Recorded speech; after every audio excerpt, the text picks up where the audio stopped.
Hi, Len here.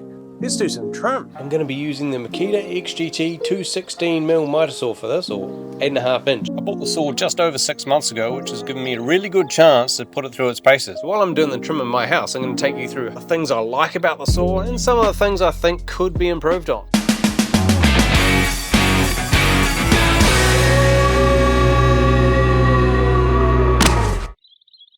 Before I get started, let's go through some stats. So it weighs in at 16.4 kilos, which is way lighter than the next size up.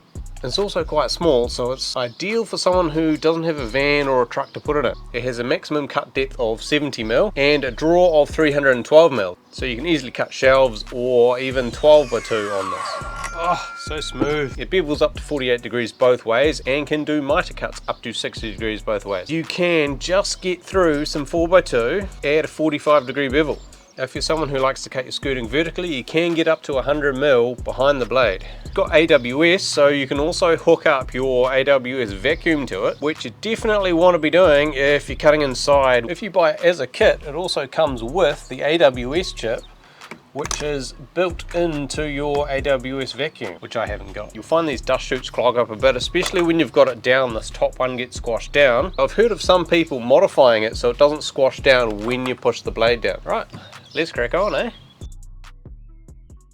Before I get started, I'm going to put a new blade on. You need to undo this screw here, which will let you slip the guard up. Got this lock on the other side. Lock that and then I forget which way it goes. That way. Oh, starting to rain.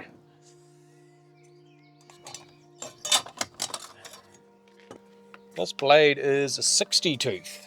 The one that came with the saw was a 45, which is a good all-round blade. That one's probably 40 tooth now.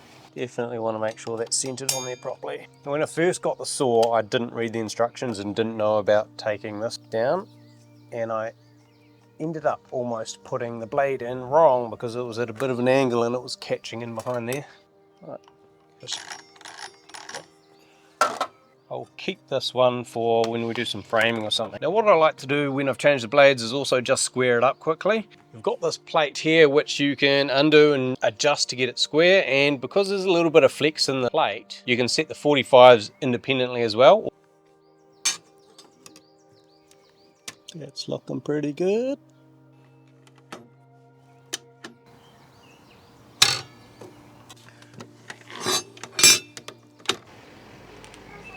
You might also want to check your bevel angle, and that's pretty easy as well. It actually comes with a square that's a bit smaller than this. Don't know what I've done with it though.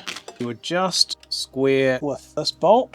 You also just want to make sure that the bevel's not locked so there's a bit of freedom to move, which is done over here. I'll get back to what I think of that later on. Alright, that's pretty good. If we tip it over that way, we can adjust 45s. That's pretty good. To bevel the other way, you've got this little lever here. It's way easier than when you do it on a DeWalt saw. You've got to reach right around the back. We are slightly out here. Oop. Make sure you adjust the right bolt. There we are. Let's cut some trim. I've got a little bit of drizzle, so I've moved the saw under this feet here. And one of the advantages of this saw is with the forward rail design, you don't have the rail sticking out the back, so you can have it pretty close to the wall. Slap a battery on there. Make myself a little saw bench arrangement here, I think.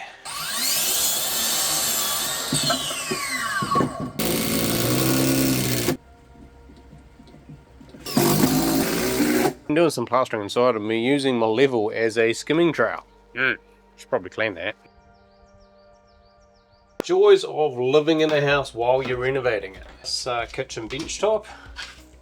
Just finished it. It has taken me 2 years, I think. To speed things up, I like to cut to the long point, and as long as your saw is set up to exactly 45 degrees, if you double your quirk in the thickness of your Architraves, so 130mm, your short points will be exactly where you want them. Sorry, I've got to stand on the bench top. Just finished bolting and gluing the corners together. If you follow me on Instagram, you would have seen some of that.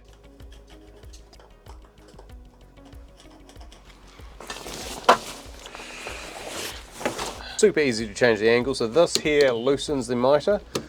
Push down that button and you can swing it around. Quite often, because I'm doing 45 or whatever, I'll just leave this loose and you just let it click into that 45 detent.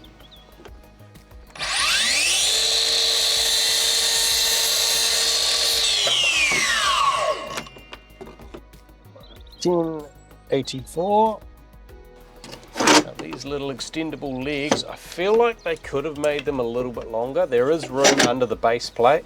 Probably need to grease these because they get a little bit stuck sometimes. One thing that does annoy me and has annoyed a few people is the light. It's an awesome improvement that they've put a light on here over a laser, which a lot of people really didn't like. The light is really handy when you're cutting inside or on a dull day like this, but I really wish that they had made it so it comes on automatically when you push the safety or half press the trigger or something like that. Instead, they've made it so you need to push this button here and that only stays on for 5 minutes.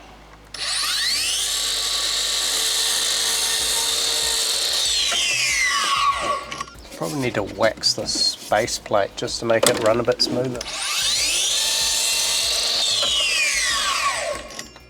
So if you're not familiar with this, this is CA glue. It's basically super glue that goes off really quickly when you spray this activator on the other side. You have a few seconds to line it up and then that's it. It does take a little bit longer when it's cold. So if you're going to do it this way, you need to be really confident in your measurements. Doesn't take much. There we go. Excuse the mess. That's the wall I've been plastering. It's all one colour now. It's an improvement. I need to turn around to get in there. This might seem awkward, but it's a lot less mucking around trying to get the corners lined up.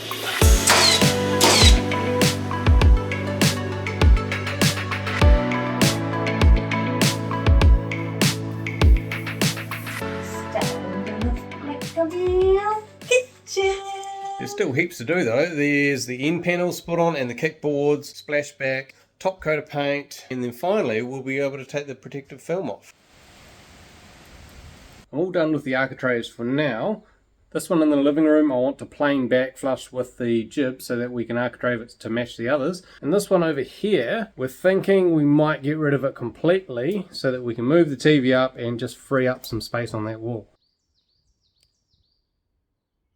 Now I'm going to do some skirting and show you how the bevel works. I need to make sure that you've got this locked off because quite often this is just slightly loose and when you make a cut it ends up being a few degrees off. Don't over twist this. I think it's only a 6mm bolt and I've heard of people getting a little bit eager and snapping it.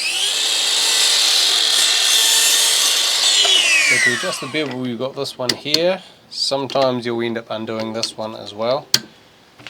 I mentioned before, it's a little lever on that side, flick it over and it stops at 45 degrees. Make sure that these are out of the way. Tom and I, both in 1 week, took a nick out of that. I'll turn on my light again.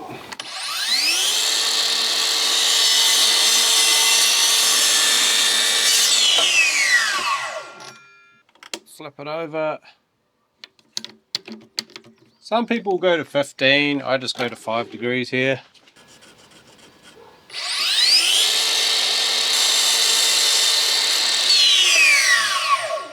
Now I do things a little bit differently here.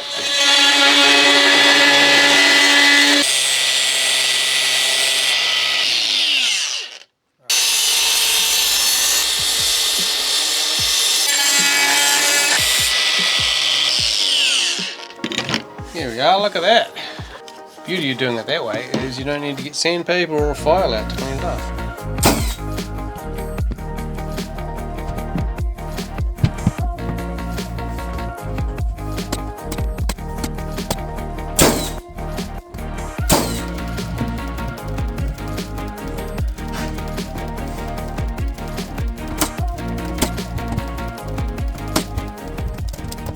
Quite often this is just slightly loose and when you make a cut it ends up being a few degrees off. This is one of the advantages of having it up here like you have on the 260mm saws. I don't know why they went for this. It's convenient, but you're a lot more likely to make mistakes. And you've got a little lever behind here which will let you go past up to 48 degrees. I'll go 45.5. Tighten that up.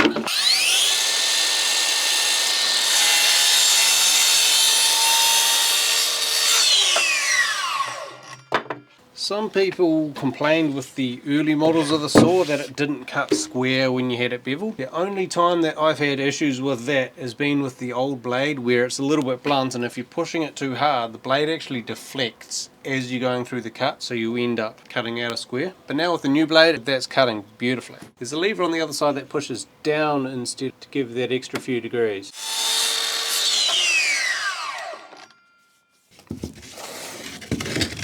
I think I need to trim the carpet. It's tempting to nail it on now, but I'm just going to tack that until I've finished plastering, maybe in another 2 or 3 years. I hope not.